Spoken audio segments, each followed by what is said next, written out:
Өмчлөх хэрэг гэдэг ойлголтыг чиний яг энгийн үгээр хэлэх юм бол чи тэрийг ер нь ямар ойлголт гэж үзэж байна? Өмч гэдгийг бол яг өөрт байгаа зүйлийг өмч гэдэг юм болов уу гэж. Өмчлөх хэргийн талаар авч үздэг хоёр нийгмийг үзсэн юм байна шүү дээ, тий. Тэр 90-ад оны өмчлөх хэргийн товын өмчний хэргийн талаар ярьдаг байсан. Өнөөдрийн ярьж байгаа хоёрын танд ямар өөрчлөлт авчирсан, ямар өөрчлөлтийг харуулж байна? Тэгээ хувийн өмчтэй байх энэ төр гэдэг чинь их л баян их л бололцоотой амьдардаг тэр хүмүүс л хувийн өмчтэй байна уу, өөрийн өмчтэй байна уу болохоос хүн болгон тийм өмчтэй байгаагүй тэр нийгмийг яг залуу наснаа үзсэн. Аав ээж ингээд гэр бүлээ хамгаалж явдаг шиг хүн өөрийнхөө өмчийг бас яг тийм адилаар хамгаалах хэрэгтэй шаардлагатай байдаг ч хамгаалалт дээр бол мэдлэг жоохон бага байдаг болов уу гэж боддог. Өмч ерөөсөө өөрөө эрхчлөөний илрэл баггүй юу? Хиймэл оюухан ям зохиогоод хэлээ. Хиймэл оюухан чинь зохиогч муу юм уу? Хиймэл оюуханы зохиосон зүйлийн өмчлөгч нь хин юм бэ? Одоо зохиогч нь хин юм бэ гэдэг асуудал твшигдээд гараад ирж байгаа учраас одоо энэ өмчийн үүсэл хөгжил онол бол зогсохгүйгээр нийгмийн хөгжлөд дагаал ингэж хувьсаа өөрчлөгдөж явах юм байна. Сансарт агшт малтмал олборлох тухай асуудал яригдаж эхэлж байгаа тийм. Тэнд одоо аль нэгэн гариг дээр тэнд тэгвэл тэнд дахиад өмч хэрэгц асуудал яригдав.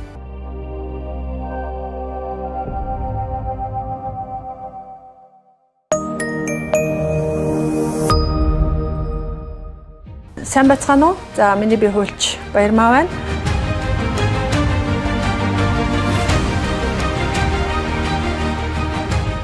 За өнөөдөр Улсын дэд шүүхийн тамгын газраас зохион байгуулж байгаа шүүхийн боловсролыг дэмжих хөтөлбөрийн хүрээнд өмчлөх эрх гэдэг энэ сэдвийг энэ талаар 4 хүнтэй товч ярилцсан. За энэ 4 хүн маань Ерөнхий боловсролын сургуулийн сурагч байгаа. За түүнчлэн эрх зүйн салбарын бус иргэн байна. Хууль зүйн сургуулийн оюутан байна. За энэ чиглэлээр судалгаа шилжгээний ажил хийдэг мэргэжилтэн эрдэмтэн ийм 4 хүнтэй энэ сэдвийн хүрээнд ярилцах нэ.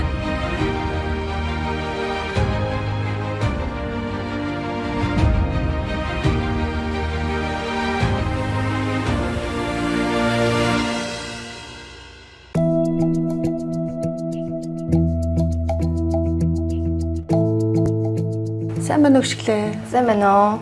Нэгшлэн чинь том болоод ер нь ямар мэргэжил сонгоно, ямар хүн болно гэж өөрийгөө төсөөлдөг үлээ? Би хуульч болно гэж боддог. Тий. Яг ингээд өөрөө ингээд хуульч болоод ингээд том болоод өөрөө ингээд эрх чөлөөтэй амьдрна гэж боддог. Хуульч болоод. Төсөөлөд бодглоор чи хуульч болно гэдэг чи өмгөөлөгч ч юм уу? Эсвэл одоо хууль зүйн олон мэргэжлүүдийн нэг байна те аль нэг. Ингээд ийм ажлуудыг хийхийн тулд чамд ингээд тодорхой төсөөлөл байж байгаа шүү дээ. Чи том хүн болчоор ирээдүйд за ямар ч байсан их гоё офистай, байртай, өөрийн гэсэн компанитай ч юм уу те. Тийм хин нэгэн байна гэж төсөөлж байгаа байхын тийм ээ. Яг тэр ирээдүйд бий болох тэр үн цэнтэй зүйлтэй чинь адилхан яг одоогийн төвшөнд чамд бас тийм үн цэнтэй ямар нэгэн зүйл чамд байгаа байх гэж бодчих. За байгаа. Миний хувьд одоогоор бол үн цэнтэй зүйл болохоор утас байгаа. Утсаар ч одоо угаасаа сошиал орчин бүгдийг хийдэг болсон. Тийм болохоор одоо миний энэ дуртай байгаа одоо миний ингээд тийм энд одоо ингээд хүн халдах юм бол бас муухай. Яг гэвэл яг миний өмч ах болохоор. Өөрөөр хэлбэл чиний зүйл учраас тийм миний зүйл. Тэгээд энэ эд зүйл чинь чамааг өөрийг чинь өөртөө хэрэгтэй тэр зүйлээ хийхэд бусдтай харилцахад тулгуурлаж байгаа хэрэгтэй байгаа зүйл байгаа тий. Тэгэхээр ийм эд зүйл чи халтж байгаа тохиолдолд чи буруу гэж үзэж байна. Тийм. Буруу гэж үзэж байна гэсэн. Хоёулаа тэгэхээр өнөөдөр яг л энэ тухай ярих гэдэг байхгүй юу? Өөрөлд өмчлөх эрх гэдэг ойлголтын тухай. Чамд ямар нэгэн эд зүйл чамд хамаарсан бол тэр зүйл чиний зүйл гэсэн үг. Энэ эд зүйлийг хэн нэгэн этгээд дураараа чамаас зөвшөөрлгүйгээр хэрэглэх авах тухай асуудал байж болохгүй гэдгийг чи өөрөө мэдрээд байна л гэж шүү дээ тий. Хэн нэгэн хүн энэнд чинь халдаж болох тийм тохиолдол, тийм санаа, тийм шалтгаан чамд орж ирж ийн өөрөлд болохыг зөвшөөрөх шалтгаан чамд байх уу? Тийм зөвшөөрөх тал дээр бол миний утсаар мэдээлэл хайж болно, өөртөө хэрэгтэй юмыг авч болно. Өөрөөр хэлэх юм бол чи өгсөн зөвшөөрлийн хэмжээнд л чиний юмыг ашиглах хэрэгтэй гэж байна те. Миний зөвшөөрөлгүй миний өмчийн одоо ингээд миний өмчөд байгаа зүйлийг ингээд хэрэглэх юм бол миний одоо ингээ өмчөд халдаад миний ямиг ингэж бүр ингэж буруугаар ингэж хэрэглэх юм бол угаасаа би зөвшөөрөхгүй. Тийм болохоор яг ингээ надаас асуугаад миний зөвшөөрсөн одоо яг тийм зөвшөөрлийн хүрээнд л яг миний утсыг хэрэглэх боломжтой. Чам тохиолдож байгаа яг энэ нөхцөл байдал шиг энэ зүйлүүд утас чамд үнцэнтэй шиг өөр хэн нэгэн хүнд бас өөрийнх нь өөр зүйлүүд үнцэнтэй байгаа. Тэр нь том хүнд ч байгаа тий. Хүүхдэд настай хүнд, ахмад хүнд бүгдэнд нь байж байгаа шүү дээ. Тэгэхээр өнөөдөр манай нийгэмд болж явж байгаа яг энэ чамд бид нар тохиолдож байгаа энэ сценаар бүх төвшөнд бас тохиолдож байгаа гэсэн үг тий. Тэгэхээр бид нар яг энэ болохгүй байгаа зүйлсүүдийг л анзаарч харж зохицуулж болохгүйг нь болохгүй гэж тухайн цаг мөчтөнд зогсоож явах хэрэгтэй тийм ээ. Тий. Одоо ингээд тийм одоо намайг ирээдүйд ингээд нэг тийм бизнес тийм одоо энэ компани тавиад тийм болоход одоо тэр үед ингээд ямар ч өмч байхгүй, ирэх байхгүй болчих юм бол одоо ингээд нэг өдөр л ирэхэд ингээд тийм миний бүх зүйл алга болцсон. Ингээд би өөрөө л үлдэн гэх юм уу. Миний бүх ингээд миний хичээж бүтээсэн бүх зүйл одоо ингээд хүний өмч гэж байхгүй болчих юм бол миний бүтээсэн хичээсэн бүх зүйл байхгүй бол шудраг биш. Тий. Тэрийг чи мэдэрч байна л гэсэн үг байна тий. За яг одоо ирээдүйн маань бас өмчийн талаар ийм ирээдүйд болсон хүүхдүүд маань өмчийн талаар ийм зөв ойлголттой энийг хамгаалах хэрэгтэй гэдгийг ойлгож ийн гэдгийг сонсож мэдхэд бас их сайхан байна.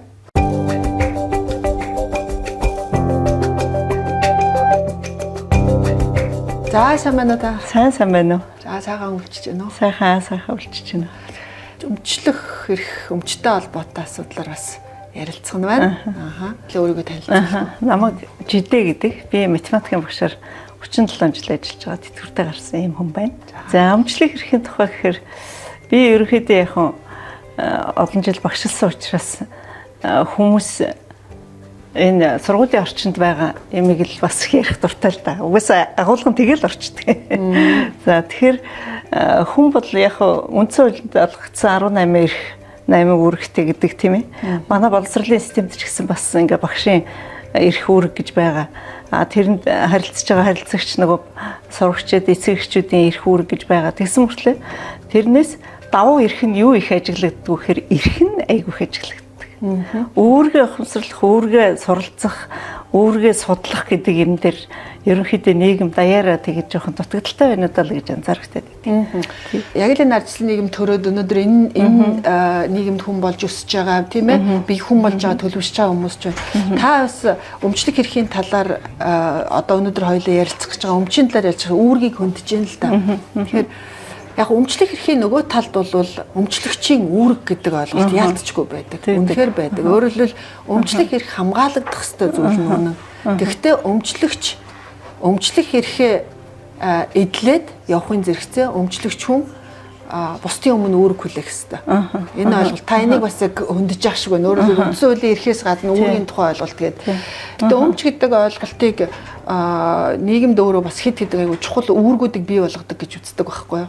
Түүний нэг нь өмч өөрөө нийгэмд дэг журам тогтоодог гэж хэлдэг. Өмч өөрөө баг нийгэмд их тайван байдал авчирдаг гэж үздэг үзэлснаач хүртэл байдаг байхгүй юу? Яагаад гэвэл энэ зүйл таних, энэ зүйл минийх гэд энэ зүйл дундих шиг үж хэлээгүй таних минийхээр нь хуваачихсан учраас өөр өөрийнхөө эд зүйлийг хамгийн сайн төвшөнд ашиглаад захиран зарцуулаад бие биенийхээ эрхийг зөрчихгүй хамгаалаад ингэж явж чадж байгаа тохиолдолд хооронд нь маргаан үсэхгүй байх үндэслэл болно гэж үздэг.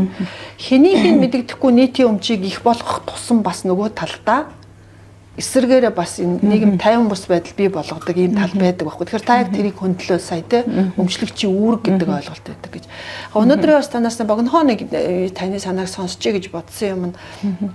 37 жил математикийн багш хийнэ гэдэг бол мэдээж маш өндөр логик сэтгхүйтэй гэсэн үг. Нэгдүгürt, хоёрдугаарт хоёр нийгмийн та өмчлөх эрхийн талаар авч үздэг хоёр нийгмийг үзсэн хүн байна шүү дээ те. Тэр 90-ад оны өмчлөх эрхийн товын өмчийн эрхийн талаар ярьдаг байсан. Өнөөдрийн ярьж байгаа хоёрын одоо хүмүүсийн хандлага танд ямар өөрчлөлт авчирсан, ямар өөрчлөлтийг харуулж байна? Тэр үед бид нэр залуу байгаа үед чинь өмч гэдэг юм их чинь баг ойлголт байдгүй л шүү дээ бид нар бол. Тэгээ хувийн өмчтэй байх энэ төр гэдэг чинь их л баян их л бололцоотой амьдардаг тэр хүмүүс л хувийн өмчтэй байна уу, өөрийн өмчтэй байна уу болохоос хүн болгон тийм өмчтэй байгаагүй. Тэр нийгмийг яг залуу насндаа үзсэн.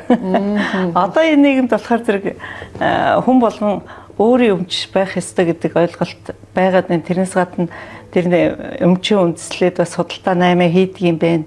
Өмчлөх эрх эзэмших эрх гэж бас ялгаатай байдгийн байд. Айгүй их юм одоо сүүлийн үед л ойлгож байна. Тэрнээс бол өмнө тэр ойлголтыг биддэгчгүй байлаа. Чи өөрөө тэр өмчлөх эрхийг бараг хамгаалах баталгаа болоо оршиж явах хэрэгтэй байхгүй юу? Наад зах нь өнөөдөр 10 давхар байшинтай офистэй компани гадна фасаданд доошо унаад хүний толгой дээр унаад гэмтээчж байгаа бол тэр байшингийн өмчлөгч тэр эд зүйлээ бүрэн бүтэн байдлыг хангаж явах үүрэгтэй. Энэ бол жишээ нь өмчлөгчийн үүрэг. Миний өмчлөх хэрэгэд хэн ч халдаж болохгүй шүү гэхийн зэрэгцээ тэр өмчлөгчийн бусдын өмнө хүлээсэн үүрэг гэж бас байна. Бид нар нэг талдаа хувийн өмчийг дандаа хамгаалах ёстой. Хувийн өмчөөрөө хүний эрх чөлөөний суурь, эрх чөлөөг дэмжсэн нийгмийн суурь, хамгийн зөв ардсан нийгмийн бүтцийг бий болгох одоо элемент нь гэж хувийн өмчийг дэмждэг. Иргэд маань нэг юмыг л аягуулсаа ойлгох хэрэгтэй. Хувийн өмч гэдэг бол хамгаалагдах ёстой зүйл мөн. Энэ үн цэнтэй зүйл мөн. Гэвч нөгөө талдаа үргэлж хувийн өмчийн нөгөө талд түүнийг одоо хязгаарлаж яадаг нийтийн ашиг сонирхол гэж бас байдгийг шүү гэдгийг тий. Гэхдээ хувийн өмчийг бид нар хурааж авж байгаа, дайчилж авж байгаа, эсвэл одоо ямар нэгэн шалтгаанаар хувийн өмчийг үгүй болгож байгаа тохиолдолд түүнд одоо шудраг нөхөн олгор гэдэг зүйл бол нөгөө талд нь заавал байх ёстой гэдгийг бид нар бас энэ бол үндсэн хуулийн зарчмаа гэдгийг бас ойлгох хэрэгтэй. Өмч гэдэг зүйл өөрөө нөгөө хөдөлмөрийн онол гэдэг юмтай ерөөсөө айгүй чухал холбоотой байдаг. Хүн өөрөө өөрийнхөө хөдөлмөрөөр бүтээсэн эд зүйлээ өөрөө авах ёстой. Тэгээд тэр бүтээсэн эд зүйлийг нь түр хамгаалж өгч явах ёстой. Тэгжээж нөгөө өмчтэй хувь хүнийг бий болгоно, өмчтэй этгээдүүдийг бий болгоно. Тэгвэл нийгэм өөрөө хөгжинэ. Өмчтэй этгээдүүд гэдэг чинь нэг талаатаа бас эрх чөлөөтэй хүмүүс байдаг. Яг үүндээ өмчгүй л эрх чөлөөгүй гэсэн үг биш л дээ. Биш. Гэхдээ эрх чөлөөг улам өргөжүүлж идэг гэдгийг бол үеийн сэтгэгчд нь хэлсэн байт юм. Тэгэхээр энэ агуулгаараа их шинэ нийгэм болвол өмчлөх эрхийг дэмждэг нийгэм байх хэвээр. Нөгөө талдаа иргэд маань бол бас баланслуулах зүйл байх хэвээр гэдгийг анхаарна гэж бодож байна тий.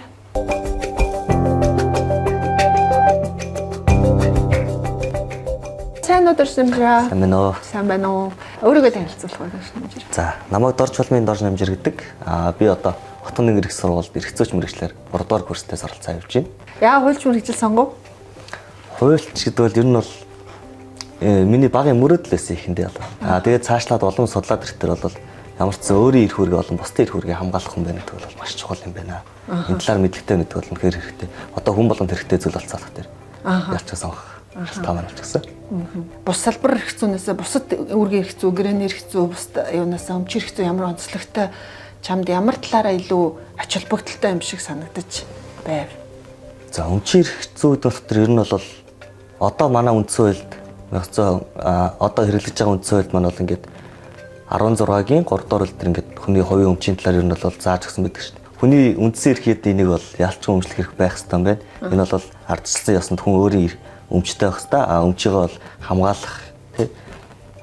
Ер нь бол өмчлөх эрх гэдэг чинь өөрөө бол эзэмших, ашиглах, захиран цэцлэх 3 эрхийн бол ингээд 3 эрхийн нийлбэр цогцсон гэж ойлгодог байхгүй юу? Би бол тодорхой ингээд хялбараар ойлгох юм бол.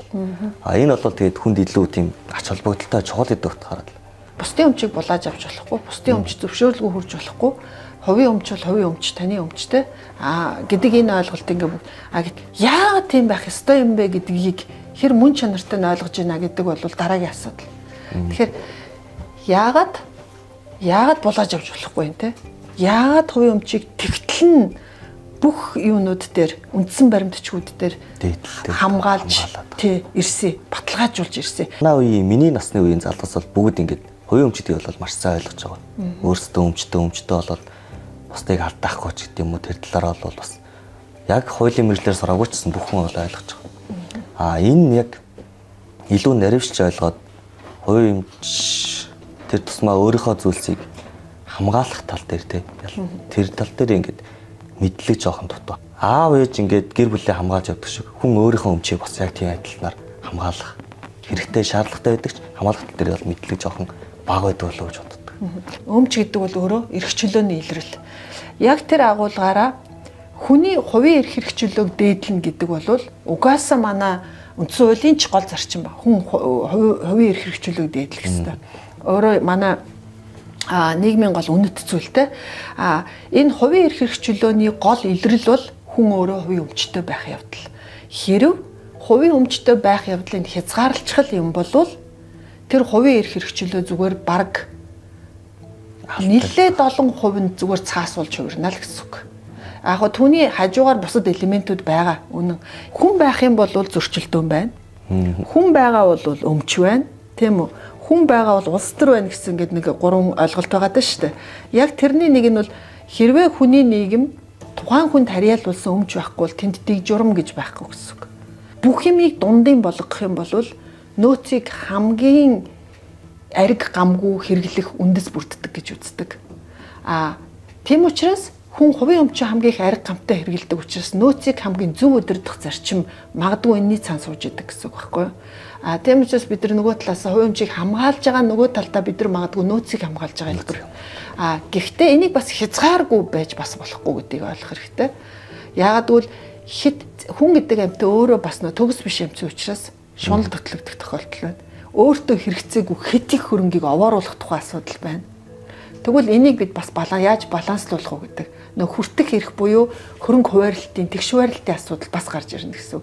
Энэ өөрөө айгүй тийм төвөгтэй асуудал. Гэхдээ ямар зарчим өнөөдрийг хүртэл үнэн болох нь буюу одоо буруу тэмч буруу биш болох нь хүлээн зөвшөөрөгдсөн бай гэхлээр хувийн өмчийг бид нар хамгаалах хэрэгтэй байна.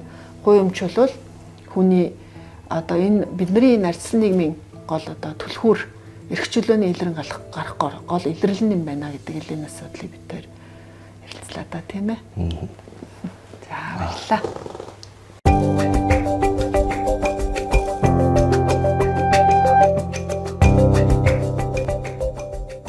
За сайн байна уу? Сайн байна уу? За та өөрийгөө танилцуулахгүй. За би Шүүхийн академийн захирал Эрдэнэ Чимэг байна. Таныг бас оюуны өмчийн хэрэгцээ асуудлаар тодорхой хэмжээгээр судалгаа хийдэг чинь мэднэ. Өнөөдөр ярилцах чаас өмчийн хэрэгцээ сэдвтэй маань тодорхой хэмжээгээр холбоотой учраас энийг дурдж байгаа. Бүр манай эртний өмнөх 3-4-р зуунаас эхлээд судлагдсан асуудал шүү дээ, тийм ээ. Бид бүр Сократ, Аристотель, Платон, Аристотель гэж ярих бах. Хэрвээ одоо хэдүүлээ бүр онлын асуудал ярих юм бол 3 үе шатыг дамжаад өнөөдрийг хүртэл хамгийн хүчтэй оршиж байгаа гол одоо онлын үндэс бол Локкийн тавьсан онл байдаг шүү дээ. Ерөөсөө өмчлөх эрх бол жамсны эрхийн үндэстэй асуудал. Энэ бол хүний эрх хэрэгчлөөнөөс өөр жамсны эрхээ гэсэн асуудал. Жишээ нь мөнгө гэдэг зүйл бий болоогүй байх үед тийм ээ. Энэ мөнгө гэдэг хэрэгсэл бий болоогүй байх үед хүн өөрийнхөө тэр энэ миний салшгүй эрх, жамсны эрхийн асуудал учраас би зүйлийг хувьдаа өмчлөх хэрэгтэй. Энэ маань бол туйлын агуулгаар хамгаалагдах ёстой гэдэг зүйл маань их зөв харагдаж байгаа. Яагаад тэгэхээр тэнд их зүйлийг хураах шаардлага байхгүй. Мөнгө байхгүй учраас мөнгө өөрөө хязгаарлагдмал түвшинд эргэлдэж байгаа учраас тэр олон үйл хөдлөх хэд хөрөнгийг, тэр олон хөдлөх хэд хөрөнгийг архивтаа агуулгахдаа хадгалаад авах шаардлага байхгүй. Өөрөөр хэлбэл нөгөө талаасаа өөртөө хэрэгцээгүй зүйлийг хураагаад авах шаардлага байхгүй. Хүмүүс маань яг л хэрэгцээндээ нийцээ хөрөнгө өмчлөх тухай асуудал яригддаг юм сайн одоо талтай. Гэтэл яг энэ асуудлыг эргэлзээнд оруулсан гол шалтгаан бол өмчийн ойлголтын хүрээд хэлээд мөнгө бий болсон явдал. Мөнгө бий болоод эхлэнэгц хүмүүс маань их хэмжээгээр хэрэгцээнээс хальсан хөрөнгүүдийг хурааж эхэлсэн. Тэгэнгүүт тэгш бас байдлын асуудал яригдчих эхэлсэн. Тэгээ хүмүүс хоорондоо улам их маргах болж эхэлсэн тий. Тэгэхээр би танаас юу тантай ямар талаар саналаа солиё гэж бодоод солилцъя гэж бодоод байна гэхлээр оюуны өмчийн асуудал. За мөн цахим одоо хөрөнгийн асуудал өмчийн хүрээнд дахиад шинээр ингээд оюуны өмч бол нэлээд дээрээс ажилтны хувьсгалын үетэй холбоотойгоор цахим мөнгөний асуудал бол ерөөсөө интернет одоо саяхан энэ өмчийн хүрээ хязгаарт шинээр зочлож орж ирсэн энэ шинэ концепц ойлголтууд нөгөө өмчийг хүлээн зөвшөөрсөн онолтой маань ер нь хэр бас чиг хандлагыг ямар болгож ийн гэж та хамгаалтын хандлагыг өмчлөх эрхийн хязгаарлах хандлагыг ямар болгож ийн гэж та хардаг вэ? Яг гоо нийгмийн хөгжлийн үед хөгжлийн үе тус бүр дээр одоо яг өмчлөх эрхийг, өмчийг тодорхойлсон маш олон үзэл хандлагууд ингээд цаг цагаа дагаад хөгжиж ирсэн. Эдгээрээс одоо Жон Локийн онол бол өнөөдрийг хүртэл яг жамсны эрх бол хамгийн их төгсөн онолуудын нэг. Үнийг дэмжиж явж байхын хувцад ажилтнууд нэвтэрч эхэлсэнтэй холбоотойгоор оюуны өмчийн тухай бодлого шинээр ороод ирж байгаа. Шинэ төрлийн одоо өмч хөрөнгө орж ирнэ. Тэгэнгүүт оюуны өмч чинь өөрөө яг одоо тэр Жон Локийн онолтой адилхан хувийн өмч, хүн хувьдаа одоо зохиосон зүйлийнхаа өмчлөгч нь байж болно гэдэг ойлголт гарч ирэнгүүт гэхдээ оюуны өмч өөрөө нийтийн өмчийн шинжийг бас давхар агуулж идэг. Яг л нийтийн өмч тэг нэгэн адил оюуны өмчийг олон хүн зэрэг хэрэглэж иж болдог. Олон хүн тэрийг зэрэг хэрэглэж байхад нэг хүний хэрэглээ нөгөө хүний хэрэглээг бууруулдаггүй. Тэгэхээр энэ оюуны өмч гэдэг энэ ойлголт чинь биет хөрөнгөөс ялгаатай нь нэгдүгээр биет бус байгаад байгаа юм байна. Түүнээс гадна хувьд нь өмчлүүлээд байгаа хэрнээ нийтийн өмчийн шинжийг агуулад байгаа юм байна. Тэгвэл энэний балансыг яаж барих юм бэ? Оюуны өмчийг одоо хэрхэн хамгаалах нь зүй зохистой юм бэ гэдэг дараагийн үзэл хандлага, дараагийн онолууд бас гарч ирж твшигдэж тавьж байгаа юм л да. Тэгээ эдгээрүүдээс одоо хамгийн их бас яг олонд түүхсэн, хүлээн зөвшөөрөгдсөн, олон орны хуулиудад одоо тусгагдаж хуульчлагдсан байдал нь бол fair use буюу шударга ашиглалтын онол гэж байдаг оюуны өмчтөр. Тэр нь яг тэгвэл нийтийн эрх ашигыг хамгаалахын цацуу тухайн одоо оюуны бүтээл зохиосон зохион бүтээгч буюу зохиогчийн хувийн өмчийн эрхийг хамгаалж байгаа. Энэ хоёр хамгаалтын балансыг барьж байгаа тэр онолыг fair use буюу шударга ашиглалтын онол гэж хэлээд байгаа. Тэгэхээр та өөрийнхөө зохиосон зүйлийг хязгааргүйгээр одоо туйлын эрхтэйгээр өмчилж эзэмшиж ашиглаж захиран зарцуулах эрхтэй. Энэ өмчийн одоо суурь онолын эрхтээрээс гадна олон нийт бас энэ оюуны өмчөөс хүртэх, таашаал авах, энэ оюуны өмчийг бас ашиглах ийм олон нийтийн юм эрх ашиг бас байгаад байна. Тэгэхээр олон нийтийн эрх ашигыг бас ингэж тэнцвэржүүлэхийн тулд зохиогчос зөвшөөрөл авалгүй түнд хөлс төлөлгүйгээр ашигладаг тийм онол бас байх хэрэгтэй байна гэд тэр үзэл хандлага бас давхар ингэж хөгжөөд явсан байгаа. Тэгээ энэ яг зарим улсад зохиогчийн эрхийг хязгаарлалт гэж нэрлэгддэг, зарим улсад нь шударга ёсны онол гэж нэрлэгдээд явах юм тохиолдлууд байгаа юм. Хиймэл оюухан хөгжөөд ороод ирлээ. Хиймэл оюухан чи юм зохиогоод эхэллээ. Эхлээд одоо захин өмчийн асуудал гарч ирж байгаа. Тэнгууд захин өмч өөрөө уламжлалт биет хөрөнгөөс юугаараа ялгаатай. Уламжлалт биет бус оюуны өмчөөс юугаараа ялгаатай. Энийг хэрхэн зохицуулах юм бэ гэдэг асуудал яг одоо ингээд зохицуулалтаа олоод эхэлж байтал хиймэл оюухан юм зохиогоод эхэллээ. Хиймэл оюухан ч зохиогч муу юм уу? Хиймэл оюуханы зохиосон зүйлийн өмчлөгч нь хин юм бэ? Одоо зохиогч нь хин юм бэ гэдэг асуудал твшигдээд гараад ирж байгаа учраас энэ өмчийн үүсэл хөгжил онол бол зогсохгүйгээр нийгмийн хөгжлөд дагаал ингэж хувьсаа өөрчлөгдөж явах юм байна. Энийг нь бид одоо нийгмийн хөгжилтэйг өхөл нийлүүлээл хамтдаа ингэж судлаад үзэл онолоо твшүүлээл зохицуулалтаа хийгээл явах юм байна л гэсэн хандлагатай. Өмч гэдэг ойлголтын хүрээ тэлэх, энэ өмч гэдэг концепцийн хүрээ тэлэх тусам бидний энэ нөгөө суур хүлээн зөвшөөрсөн онолууд манаас тодорхой хэмжээнд хөгжиж өөрчлөгдөж. Одоо бид нар яг хөө ингэ жишээ бол зөндөг ярьж та оюуны өмчийг сайн ярьлаа. Цахим бид нар хөрөнгийг ярьж байна. Аль хэдийн үжээ одоо сансарт агшт малтмал олборлох тухай асуудал яригдаж эхэлж байгаа тийм. Тэнд одоо аль нэгэн гариг дээр тэнд тэгвэл тэнд дахиад өмч хэрэгц асуудал яригд. Тэрийг хэн өмчлөх үү? Тэнд тэр роботуудын олборлож олж ирсэн тэр одоо тэнд байгаа олон л асуудлууд за тэгэл өмчийн хэрэгцүүг дамжаад байгаль орчны хэрэгцүү олон асуудал. Энэ өөрөө маш их суур асуудал. Гэхдээ өмчлөх хэргийн бид нар энэ онцлог шинжүүдийг анзаарч хуулиа хөгжүүлэх ёстой бах. Хувийн өмчийг хамгаалахын сацуу хязгаарлалт тодорхой байх ёстой бах. Тэгээд үндэслэлгүйгээр хувийн өмчийг хураах эсвэл хувийн өмчийг шууд одоо хариу төлбөргүйгээр олж авах тухай асуудлууд бол хязгаартай байх ёстой байхаа гэдэг энэ зүйл. Ер нь бидэнтэй бас зэрэгцээ ертөнц бий болчиход байна штэ. Тэ захим ертөнц чинь яг бидний оршин байгаа ертөнцтэй зэрэгцээ бий болж байна. Захимаар худалдаа хийгдэж байна. Ер нь захимаас биднийг одоо садлахад бол маш бэрхшээлтэй болцсон. Тэгээ метаверс дээр жишээлх юм бол одоо оюуны өмчийн хамгаалтууд аль хэзээ хийгдэж эхэлсэн. Тэнд бас өмгөөлөгч нар тэнд одоо өмгөөлөл хийх эрхээ авцсан. Захимаар шүүхрлууд явагдаад аль хэзээ эхэлсэн. Одоо барааны тэмдгийг бүртгүүлэхэд яг метаверс дээр буюу захим дээр тусгай юм ангилалтай тэр ангиллалыг одоо өгж бүртгүүлээч гэдэг асуудал хүртэл сүүлийн үед яригдаад байгаа учраас бид уул нь яг одоо энэ эдийн засагтай холбоотой, өмчлөх хэрэгтэй холбоотой энэ хуулиудаа аль болох нийгмийн хөгжлөө дагаад бид нар бас тодорхой хэмжээний шинжилэлт өөрчлөлтүүдийг хийгээд нийгэмтэйг бас хөл нийлүүлээд талхаад явбал бас их зүгээрээ л гэж бодож байна тийм. Яг үнэ. За тэгээд ярилцах таатай байлаа.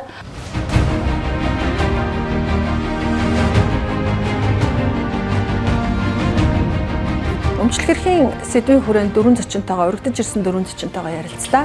За өмчлөх эрхийн хамгаалалт, хязгаарлалт, сүүлийн үеийн чиг, онлын чиг хандлагын талаарх санал бодлоо дөрвөн зочин маань та бүхэнтэй хуваалцлаа. Шүүхийн боловсрал, эрх зүйн боловсролын талаарх хөтөлбөрийн дэлгэрэнгүй мэдээллийг Улсын дэд шүүхийн вебсайтаас хүлээн авч үзээрэй.